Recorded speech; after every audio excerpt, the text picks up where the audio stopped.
Alright, so today I'm going to be hopefully teaching you guys how to tune your drums from scratch. And I am not 100% perfect at it, so I'm going to be using my little friend here, the drum dial. This will be placed on the drum head and it measures the tension of the drum head. I'm not 100% perfect at tuning by ear. I'm trying to get better at it, but till then I'm going to be using this guy.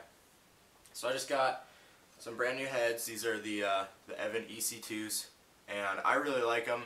I'm not saying they're the best, I'm just saying they work really well with my kit, which is a Gretsch Catalina Maple. I use them both on the top and bottom head, and the reason for that is because I'm kind of cheap, actually. So I put them on the top and bottom, batter and resonant, whatever you want to call it, and when the batter goes dead, I take the resonant head, move the resonant head up to the batter, and then I take my brand new heads and put them on the resonant side. So that way I kind of just have this even flow of heads going through, and I always have Evin EC2s. Alright, so first things first, I like to tune the resonant head first. I just find it easier to kind of tune the resonant head, get it really perfect, and then flip it over, and then you can fine tune the batter head. So first things first, you put the drum head on, and then this is it's actually a 5-lug hoop. It's kind of rare, very hard to replace also. I like it because it doesn't have as many lugs. Normally there's 6, and it kind of opens up the drum head a little bit more, but also if I ever want to replace it, it kind of sucks. So you want to put that on your drum head and kind of get the holes aligned with the screws, and then you just want to seat it, make sure everything's sitting in properly and flat as best you can, and then we're gonna finger tight every single lug down. Just finger tight, nothing too crazy yet. Okay, so now that we have our drum head all finger tight, we're gonna start to tighten it down a little bit. I like to do what's a 1-to-1 because I have both Evin EC2s on the top and bottom. So for every turn that I make on the bottom head, I'm going to make a turn on the top head. Just so that I can get them really just resonating together. It just makes for a really nice even tone. So do what works best for you. I'm not saying that a 1-to-1 is the best, but that works for my drum setup and how I like my drums to sound. So since I have 5 lugs, I always tune in a star pattern where you're kind of going across the drum. You do not want to go from this lug and then tighten up that one and that one and that one around, because it will bend your drum head and your hoop, which you're going to have to replace both, and that's expensive, and all because you did a dumb mistake. So don't do that. So like I said, I kind of do like a 1-to-1, and here's how you want to do it. You kind of want to tighten it up a little bit. I usually do about a quarter turn every single time, and it takes a while to get it up a little bit, but you want to grab like a drumstick, you want to hit it in the middle, and that's not resonating yet, so I obviously need to tighten it up some more. Again, just keep doing quarter turns until you get it up to the point. That's not quite there yet.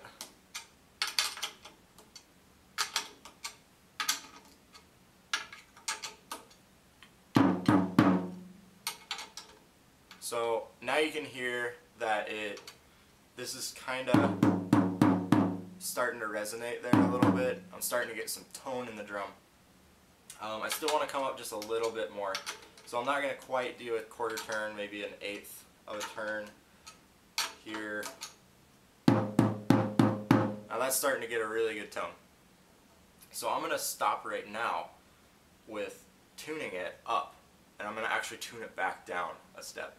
I want to find that line of no tone and tone. I'm going to play with that line until I get right on that border, because I want the lowest tone in these drums. I'm not playing jazz, I'm playing rock. I want these things to sound beefy, I want them to sound full of tone, so I'm going to just tone it down just a little bit, right where I find that border of kind of that flappy drum and tone. I'm just going to pull it up just a little bit on the tone side, keep it right there.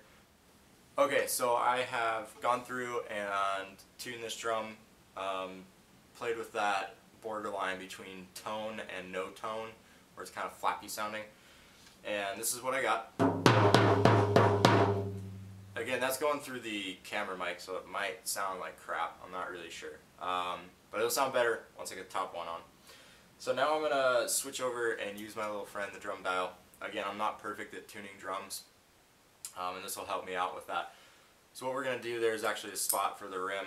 We're going to put the rim right where the lug is, and this will, when I set it down, it'll measure the tension of the drum. Right now it's saying it's at 75. So I'm going to go around to each and every lug and kind of see what it is. This one's at 74. This one's way down at 72. This one's at 73. And that one is at 72. So I'm going to just kind of guesstimate an average for that because I want them all to sound equal and in tone, but I don't want to change. Right now I'm playing in the middle of the drum to get that tone. So I don't want to change that, but I do want every lug to sound the same, so no matter where I hit on the drum, it sounds the same. So what we're going to do, I'm going to kind of average that. I had everything up from 75 down to 72. I'd say for the most part, most of them were kind of lower. I'm probably going to put it at 73 and see how it sounds from there. Once I get that done, then I'll test it again. If I don't like how it sounds, if it drops below that like flappy point, if you will, then I'm going to probably bump it all up to 74 and hope that I get that tone back. Again, once we do this, I'm going to kind of play with that tone to flappy no tone sound. So I'll go ahead and do that. Alright, so I've gone through every single one's at 73 now. I had to make a few adjustments every single time, but after kind of playing with it a little bit, I got them all. So let's test it out, see if it held that tone that I like. And I can already tell, I'm not sure if the camera picked it up, but I can tell that already sounds a lot better than when I tried to tune it by ear. Again, I kind of suck at it, so I have to use this to help me out a little bit. Alright, so now we have the bottom one tuned to how I like it, and I'm going to remember this, I put it at 73. So here's where the drum dial comes in handy, because now I can just slap on the top one and tune it to 73, because I really like, both of them are Evan EC2s, I want them resonating together. They're both brand new heads, one's not damaged more than the other, so I can just slap on the top, put it at 73, and we'll go and test it from there. Alright, so I think I'm done. I'm not 100% sure. With the top and bottom, I put them both at 73, so we'll see kind of how it sounds here. Just open. Now I'm not sure how that sounds through the camera. That doesn't really pick up good tone. I think it sounds pretty good. I actually use one of these, which is a Moon Gel. You can get them on basically any website that deals musical equipment. And I usually just slap it right at the bottom, and that kind of just dampens it a little bit more. I like the sound of it. Some people just like that straight open tone. Some people like the Remo or Evan E-rings, like the more studio rings, but that really kind of dampens it and kills the tone, I think, a little bit too much. So with the Moon Gel, this is how it sounds. Which I think sounds pretty good. If you have any questions, shoot me a message or leave me a comment at the bottom, and I'll get to it as soon as I can. Thanks.